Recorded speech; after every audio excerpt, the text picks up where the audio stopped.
Hello all you freedom-loving people. The FBI is following the money trail to find out who is funding the LA riots as more arrests are being made, and if China doesn't follow through with the rare earths, perhaps Kim Jong-un will. Okay, let's get into it. The protests in California reached day 6, and today the FBI arrested a man who went viral on the internet for distributing what appeared to be military-grade Bionic shield face masks to rioters in downtown Los Angeles. U.S. Attorney for the Central District of California, Bill Asaley, said in a statement, arrested. Alejandro Theodore Orellano was arrested this morning by FBI Los Angeles on an allegation of conspiracy to commit civil disorders for distributing face shields to suspected rioters on Tuesday. The suspect is an alleged member of the Brown Berets, which is a radical Chicano nationalist paramilitary organization with ties to far-left revolutionary groups. The group, which is long known for its anti-police rhetoric and militant activism, has reportedly embedded operatives in several major U.S. cities.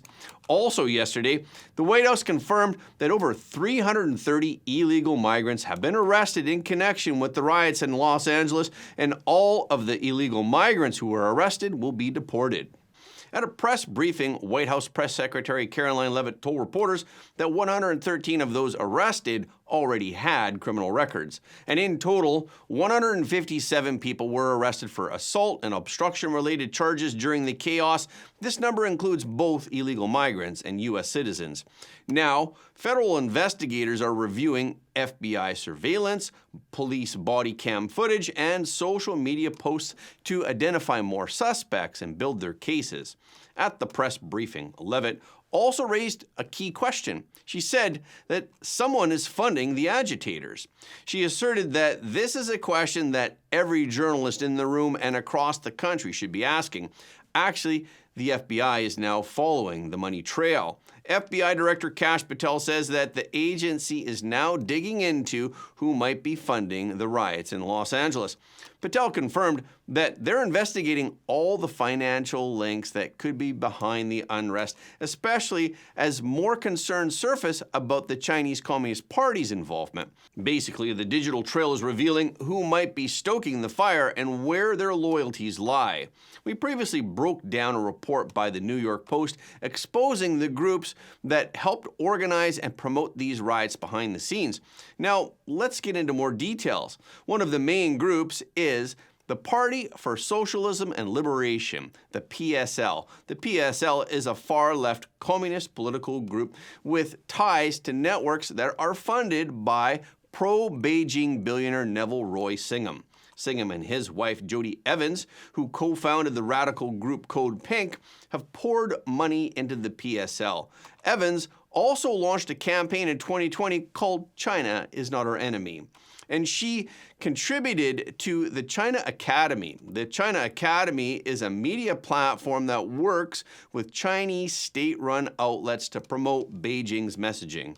In 2023, the New York Times reported that Singham had funneled millions into nonprofits that openly supported the CCP. Now, the PSL is active online, calling the ICE arrests a war on immigrants and accusing federal agents of kidnapping community members. Another connected group is the People's Forum. This forum is also backed by Singham and closely aligned with the PSL. Based in Manhattan, the People's Forum also hosted pro-CCP events. Manolo de los Santos, the co-executive director of the People's Forum and a New York City resident, has praised China's COVID-19 pandemic policies. Based on a description on X, the forum called the rise of the CCP a decades-long epic battle that transformed not only China but also the world.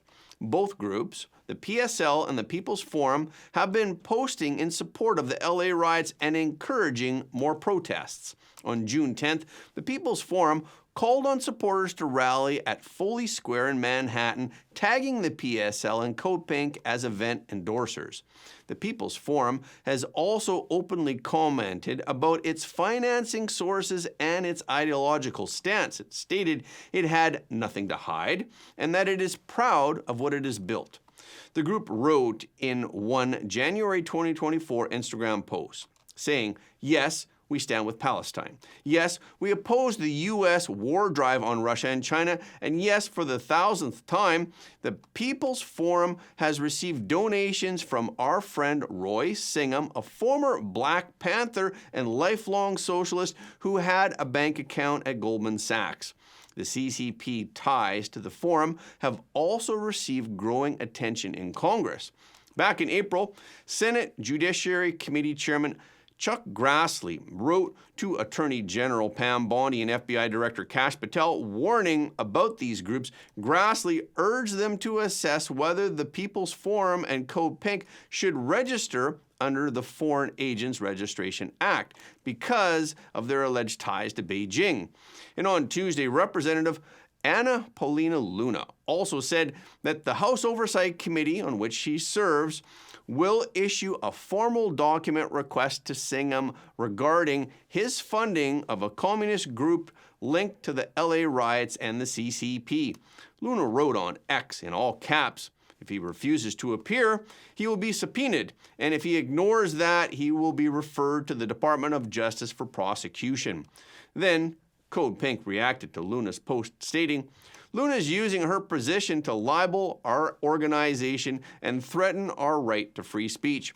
Code Pink also said that the organization was filing an ethics complaint against Luna. So far, the arrests are piling up, the funding trail is heating up, and the Trump administration is watching closely, with Congress following, subpoenas looming, and with federal investigators probing. This story is far from over. Today, an Air India airliner carrying 242 people crashed shortly after taking off from the Ahmedabad airport in Gujarat, India. Air India said that the flight was scheduled to fly to London's Gatwick Airport in the UK. The plane crashed into accommodations used by doctors at the BJ Medical College less than a minute after taking off. As a result, many medical students were also killed. Ahmedabad police said that the accident has killed more than 240 people, including some on the ground. In the initial reports, it was said that there were no survivors on board. However, miraculously, it was later discovered that apparently at least one passenger somehow survived. A British man walked away from the wreckage in an extraordinary tale of survival. Vishwash Kumar Ramesh was in seat 11A. He said he has no idea how he survived. He escaped the plane as the only survivor. An Air India passenger has since shared a video claiming to show electrical fittings, including air conditioning and TV screens, not working on the same jet. He had traveled on the same jet from Delhi in the morning. Akash Vasta, who said he was on the same jet, shared video footage on X showing what he described as unusual things in the plane. He said in the clip on X, "The AC is not working at all. As usual, their TV screens are also not working. Neither is the button to call the cabin crew. Nothing is working. Nothing. Not even the light is working." Elon Musk made peace with President Trump, and Musk called President Trump on Monday night. Before the call, Chief of Staff Susie Wiles and VP Vance also spoke with Musk on the phone last Friday. The three discussed the dispute between President Trump and Musk. After the call, Musk deleted some of his most critical social media posts about the president. During the day on Monday, President Trump seemed to suggest to reporters that Musk should call him. Perhaps taking a hint from President Trump during the day, Elon Musk spoke to President Trump that evening.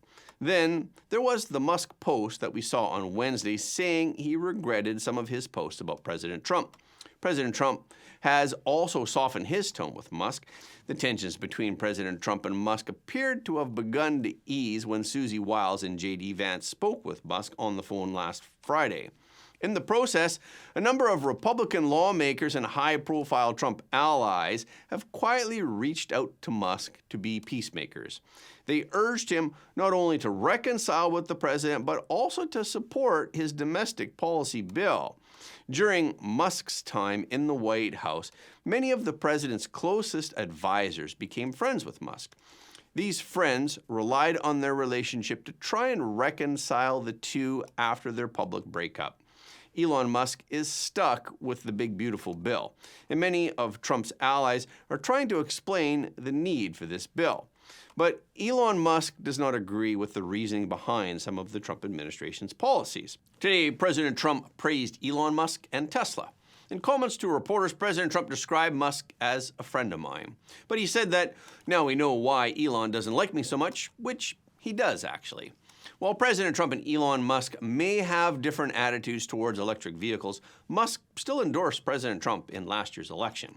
President Trump said, "I used to say, I'm amazed that he's endorsing me because that can't be good for him. I'm abolishing the EV mandate." I once asked about it. He said, "Well, as long as it's happening to everybody, I'll be able to compete." President Trump also said that when he was speaking to Musk about the mandate, he was a friend of mine. Then he said that Musk's remarks about allowing for a level playing field was very cool. But President Trump joked after that he got a little strange. I don't know why. The good news is that Musk has made friends who can use their political experience to put him in a different perspective. On Monday, House Speaker Mike Johnson told CNN that he was in touch with Musk and was trying to be a peacemaker between him and the president. He said, "I think the temperature is being turned down, and I'm very hopeful that these two will reconcile."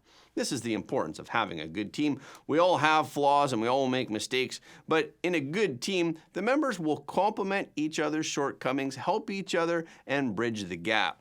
Sources familiar with these interactions said that Musk was receptive to the outreach, but still pushed back on there not being enough spending cuts in the legislation. Elon Musk's company is also starting to bounce back from its downturn. On Wednesday, Tesla shares rose about 2%. The cumulative gain for this week has been more than 12%. This should have something to do with Musk's latest move. In addition to easing his strained relationship with President Trump, he announced in a series of posts on Tuesday night that Tesla will begin rolling out its new robo-taxi service in Austin, Texas on June 22nd. Despite confirming last month that the service would be launched by the end of June, Musk did not disclose a specific launch date until Tuesday evening. This is further confirmation of robo-taxi's progress. But Musk said that the date could change because Tesla is being super paranoid about safety. The US and China have reached a framework agreement in principle. However, the response of US and A shares on Wednesday was muted. Market participants are cautious about the future of the US-China trade agreement. U.S. Commerce Secretary Howard Lutnick said in an interview on Wednesday that U.S. tariffs on Chinese imports will not change from their current levels, even after a trade deal between Washington and Beijing is finalized. President Trump said in a Truth Social post on Wednesday morning that U.S. duties on China will total 55%, and China's tariffs on the U.S. will stay at 10%. President Trump also implied that the CCP may have to resume exports of rare earths before the U.S. will agree to lower export controls on key technologies. In Wednesday's post, President Trump wrote that full magnets and any necessary rare earths will be supplied up front by China as a result of the London talks. The White House's National Economic Council said that in exchange for expediting rare earth exports, the U.S. may consider easing recently imposed semiconductor export restrictions on China, but that the U.S. would not adjust export controls on the most sophisticated NVIDIA chips to China. Some analysts believe that the agreement reached in the London negotiations is not as good as expected, but some are cautiously optimistic about the deal. Mark Dong, the co-founder of Hong Kong-based Minority Asset Management, said this is good news for the market. At least now, there's a bottom line that both sides don't want to cross. Chen Shu, an expert on China, said in an interview with Epoch Times that the U.S. has a deep dependence on the CCP's industrial chain and supply chain, and this dependence is absolutely impossible to break in a short period of time. The U.S. went to the negotiating table on the premise of wanting to decouple and to eliminate their dependence on China. Beijing, of course, does not want to lose the U.S. market and cannot afford to go to the freezing point with their U.S. economic and trade relations all of a sudden. So both sides are in a tug of war. In a follow-up, President Trump wrote, "President Xi and I are going to work closely together to open up China to American trade." Hong Kong media Hong Kong 01 said in an article on Wednesday that no matter what talks are held this time or in the future, it will not change the basic trend of strategic decoupling between China and the United States. The fact that a new dispute erupted less than a month after the last negotiation shows that even if the two sides reach a consensus or agreement, it will not be very solid. The article analyzes that China and the US are now focusing on practical issues and immediate challenges. Even if there are talks in the future, they will focus on damage control. Mutually beneficial win-win situations or expanded cooperation is no longer possible. Jacob Gunter, a chief analyst at the Mercator Center for China Studies, told the BBC that any new agreement reached in the current environment is more likely to be a tactical pause than a strategic reset. But even with Republican and Democratic consensus on deep changes in U.S.-China relations, even if the Trump administration wants to reach some kind of agreement on a range of major concessions, Congress may not give its support. President Trump maintained friendly relations with North Korean leader Kim Jong-un during his first term in office, but North Korean media reported on Wednesday that at least one of President Trump's letters to Kim Jong-un has been rejected by the North Korean leader. But White House Press Secretary Caroline Leavitt, during a regular briefing, did not directly answer the question. She said the president remains receptive to correspondence with Kim Jong-un. She said that President Trump would like to see progress first built on the summit that he had with Kim in Singapore in 2018 during his first term. She also said, "As for specific correspondence, I'll leave that to the president to answer." We know that President Trump met with Kim Jong-un 3 times during his first term in Singapore, Hanoi, and on the Korean border in the unprecedented diplomatic effort, exchanging what President Trump called beautiful letters with each other. In June of 2019, President Trump briefly traveled into North Korea from the Korean non-military zone. He was the first U.S. president to set foot on North Korean soil. But now, some people in the West are extremely worried about Kim Jong-un's expanding nuclear and missile programs and about his increasingly hostile rhetoric toward South Korea and Japan, and his close military cooperation with Russia.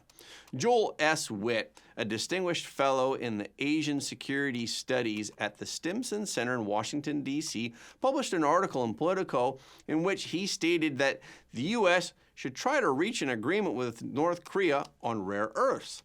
Such an agreement would not only stop the growing threat of Pyongyang's nuclear missiles and reduce the risk of regional conflict, but it would also put North and South Korea on a path to ending the Cold War on the Korean Peninsula.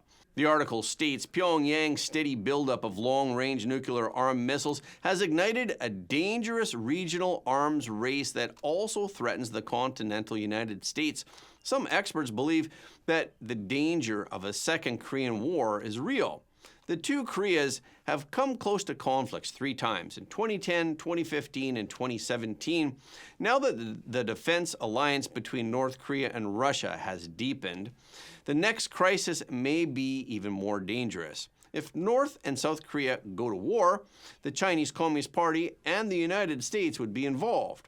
The author claims cooperation in developing North Korea's minerals could be the centerpiece of an agreement intended to head that danger off. And that's a wrap for this episode. Thank you so much for your support of Front Page. Please remember to leave a comment below the video. This is really helping us to be seen all around the world. The more people who watch Front Page, the more freedom-loving people the world will have. And please hit the like button and hit the notification bell after subscribing. And please share this video with your friends and family because everybody deserves to know the truth.